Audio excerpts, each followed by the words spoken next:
الحمد للہ وکفا والصلاة والسلام علی من لا نبی بعد اما بعد فاعوذ باللہ من الشیطان الرجیم بسم اللہ الرحمن الرحیم۔ آج ہم لیکچر نمبر 8 کا آغاز کر رہے ہیں اور آج کے لیکچر میں ہم سبق پڑھیں گے حدیث نمبر 12 اور 13۔ میرا گلا کچھ خراب ہے، آپ کو پتہ ہے نا، طبیعت ناساز ہونے کی وجہ سے کل کلاس نہیں ہو سکی، لیکن آج کچھ مجھے بہتر محسوس ہو رہا تھا تو میں نے کہا کہ سبق بھیج دینا چاہیے۔ چلیں سبق کا آغاز کرتے ہیں۔ سبق کے آغاز سے پہلے آپ سے گزارش ہے کہ ویڈیو کو لائک کریں اور شیئر بھی کر دیں، اگر چینل کو سبسکرائب نہیں کیا تو وہ بھی کر دیں۔ چلیں آغاز کرتے ہیں۔ آج کے سبق میں پہلی حدیث جو ہے نا، اس کا موضوع جو ہے وہ ہے کہ مسجد میں داخل ہونے اور مسجد سے نکلنے کی دعا۔ جب ہم جائے نماز پہ کھڑے ہوتے ہیں تو ہم کیا دعا پڑھیں؟ جب جائے نماز اٹھائیں نماز پڑھ کے تو تب کیا دعا پڑھیں؟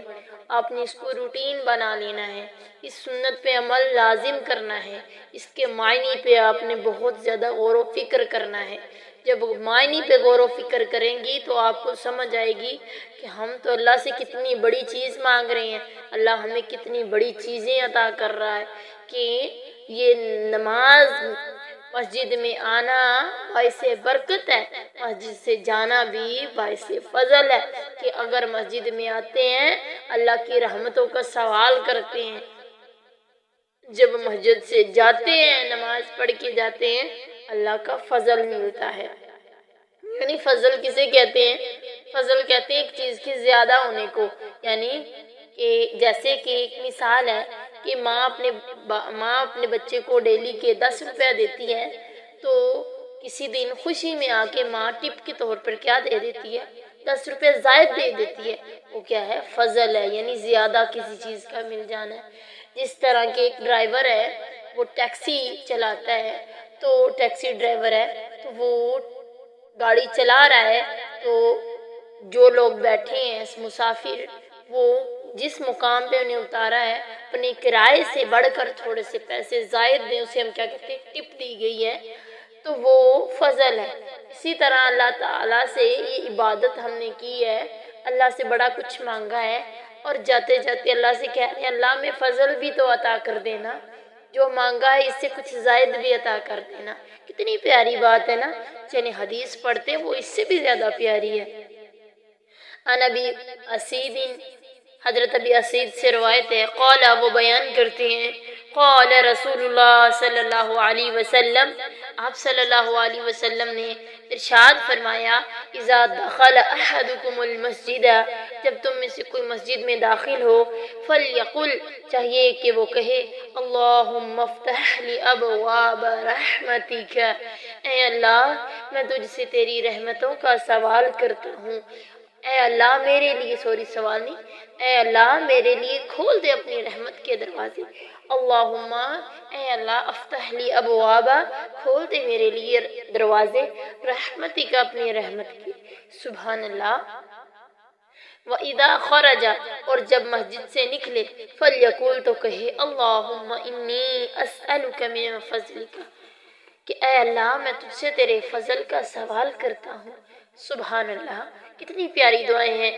تو جب مسجد میں داخل ہونا ہے، نبی صلی اللہ علیہ وسلم نے فرمایا پہلے دایاں پاؤں رکھیں، جب مسجد سے نکلنا ہے پہلے بایاں پاؤں باہر نکالیں، جب مسجد میں داخل ہونا ہے تو دایاں پاؤں رکھتے ہوئے یہ دعا پڑھیں، اللہم افتح لی ابواب رحمتک، اور جب مسجد سے نکلنا ہے یعنی جب جائے نماز اٹھانی ہے ہم نے تو کیا کہنا ہے؟ اللہم انی اسألک من فضلک۔ اب آپ کہیں گے کہ ہم تو مسجدوں میں جاتے ہی نہیں ہیں، ہم تو عید والے دن گئی، کبھی جمعے والے دن چلی گئی۔ پیاری بہنا، پیاری شہزادی، پیاری عزیزہ، آپ کی مسجد آپ کا گھر ہے۔ گھر کے اندر جب 5 وقت کی نماز پڑھتی ہو تو 5 وقت جائے نماز بچھاتی ہو اور اٹھاتی ہو، وہ آپ کی مسجد ہے، وہ ہماری مسجد ہے۔ تو یہ دعا کیا کرو، جب مسجد پہ جب جائے نماز پہ پاؤں رکھا ہے، قدم رکھا، تو کہو اللہ اب میرے لیے اپنی رحمتوں کے سارے دروازے ہی کھول دے۔ سبحان اللہ۔ تو جب اللہ سے ہم نے یہ دعا کر لیے، یہ ایسا ہو ہی نہیں سکتا کہ اللہ سے کچھ مانگے وہ عطا نہ کرے۔ اللہ کہتے ہیں وَإِذَا سَأَلَكَ عِبَادِي عَنِّي فَإِنِّي قَرِيبٌ أُجِيبُ دَعْوَةَ الدَّاعِ إِذَا دَعَانِ فَلْيَسْتَجِیبُوا لِی وَلْیُؤْمِنُوا بِی لَعَلَّهُمْ یرشدون۔ سبحان اللہ۔ اللہ تعالیٰ کہتے ہیں، سورۃ البقرہ ہے، پارہ نمبر 2 ہے، اللہ کہتے ہیں جب بھی میرا بندہ مجھ سے سوال کرتا ہے نا، وَإِذَا سَأَلَكَ عِبَادِي عَنِّي، جب میرا بندہ میرے بارے میں پوچھے نا تم سے، میں کہاں ہوں، کہو کہ میں بہت قریب ہوں، فَإِنِّي، میں بڑا نزدیک ہوں۔ کتنا نزدیک ہوں؟ اجیب دعوت الداعی اذا دعان، ہر پکارنے والے کی پکار کا جواب ضرور دیتا ہوں، جب بھی وہ مجھے سوال کرتا ہے، جب بھی وہ مجھے پکارتا ہے۔ سبحان اللہ۔ فَلْيَسْتَجِیبُوا لِی وَلْیُؤْمِنُوا بِی، چاہیے کہ مجھے ہی پکارو، مجھ سے ہی مانگو اور یقین رکھو کہ میں نہیں دینا ہے۔ فَلْيَسْتَجِیبُوا لِی وَلْیُؤْمِنُوا بِی، یعنی ایمان رکھو مجھ پر، یقین رکھو مجھ پہ، اعتماد رکھو مجھ پہ کہ میں نہیں دینا ہے۔ لَعَلَّهُمْ یرشدون، تاکہ وہ بلائیاں سمیٹ سکے، تاکہ جو انہوں نے دعائیں مانگی ہیں وہ انہیں مل سکے۔ کتنی اچھی بات ہے نا۔ تو ہم جب جائے نماز پہ قدم رکھتے ہیں تو ہم اللہ سے کہتے ہیں اللہ اپنی رحمتوں کے سارے دروازے ہی کھول دے، اللہ تو مجھے میری پریشانیاں دور کر دے۔ اللہ تعالیٰ قرآن میں کیا کہتے ہیں، یا ایہا الذین آمنوا استعینوا بالصبر والصلاۃ انہا لکبیرۃ الا علی الخاشعین۔ اسی طرح دوسرے مقام پہ فرماتے ہیں آمنوا استعینوا بالصبر والصلاۃ ان اللہ مع الصابرین، کہ اے ایمان والو جب بھی پریشانی آئے تو صبر اور مدد سے کیا کرو، صبر اور نماز سے مدد طلب کرو، بے شک اللہ صبر کرنے والوں کے ساتھ ہے۔ مطلب ہمیں نماز، جب بھی پریشانی کسی بھی معاملے میں نماز پڑھنی ہے۔ نماز پڑھنے کے لیے ہم آتے کہاں ہیں؟ جائے نماز پہ۔ جائے نماز پہ جب آتے ہیں، مسجد میں جب آتے ہیں، اللہ سے دعا کرتے ہیں اللہ اب میرے لیے پریشانیاں تو ہیں، اب میرے لیے اپنی رحمتوں کے دروازے بھی کھول دے۔ جب ہم نے نماز پڑھ لی ہے، اللہ کا شکر ادا کیا، اللہ تیرا شکر ہے تو نے مجھے نماز پڑھنے کی توفیق بخشی، اب مسجد سے نکلنا ہے، جاتے جاتے اللہ سے کیا کہہ رہے ہیں کہ اللہ اب میرے لیے میں تجھ سے تیرے فضل کا بھی سوال کر رہا ہوں۔ ہے سبحان اللہ، مجھے یاد آ گیا کہ جب بچے سکول جاتے ہیں نا تو ماں پیسے دیے بھی ہیں، ماں نے خرچہ دے کے بھی بھیجا ہے بچے کو اسکول، پھر بھی بچہ کیا کہتا ہے، مما جب لنچ بکس بھیجنا ہے نا ساتھ میں تھوڑی سی چیز بھی بھیج دینا، مما لنچ بکس میں یہ بھیج دینا پلیز، مما جی بھیج دینا نا۔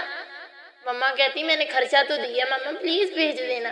تو ویسے ہی بندہ کہتا ہے اللہ تجھ سے میں نے کتنا کچھ مانگ لیا ہے، تو نے مجھے کتنا کچھ عطا کر دیا ہے، اب مجھے جاتے جاتے میں کہہ رہا ہوں اللہ مجھے فضل بھی دے دینا، میں نے جو مانگا مجھے اس سے زیادہ دے دینا۔ سبحان اللہ۔ تو اس دعا پہ عمل لازمی کرنا ہے آپ نے۔ چلیں اگلی حدیث پڑھتے ہیں۔ آگے ہے نماز شروع کرتے وقت کی پہلی دعا۔ اب ہم مسجد میں آئے ہیں، مسجد میں آ کے اب ہم نے نماز شروع کی ہے تو سب سے پہلے کون سی دعا پڑھنی ہے؟ چلیں شروع کرتے ہیں۔ ان عائشہ قالت، حضرت عائشہ سے روایت ہے، قالت کہتی ہیں کان رسول اللہ صلی اللہ علیہ وسلم، کہ نبی صلی اللہ علیہ وسلم تھے، اذا افتتح الصلاۃ، جب نبی صلی اللہ علیہ وسلم شروع کرتے تھے نماز، قالا فرماتے سبحانک اللہم وبحمدک، اللہ تو پاک ہے، سبحانک پاک ہے تو، اللہم اے اللہ، وبحمدک اپنی تعریفوں کے ساتھ، وتبارک اسمک تیرا نام بڑی برکتوں والا ہے، وتعالی جدک تیری شان بڑی بلند ہے، ولا الہ غیرک تیرے سوا کوئی بھی معبود نہیں ہے۔ حضرت عائشہ کہتی ہیں نبی صلی اللہ علیہ وسلم جب نماز کے لیے تکبیر تحریمہ کے بعد نبی صلی اللہ علیہ وسلم اللہ اکبر کرنے کے بعد نبی صلی اللہ علیہ وسلم پڑھتے دعا تو یہ پڑھتے، کتنی پیاری دعا ہے نا، کہ جس طرح ہم اپنی ماں سے ہم کہتے ہیں نا کچھ چیز منوانی ہو، کوئی کام کروانا ہو، امی آپ کتنی پیاری ہو نا، اب میری سونی امی ہو، اب میری سونی میٹھی امی ہو، میری پیاری ماں ہو، میرے پیارے بابا ہو، مجھے ٹرپ پہ بھیج دیجئے نا۔ بچے اس طرح ماں باپ سے لاڈیاں کر رہے ہوتے ہیں،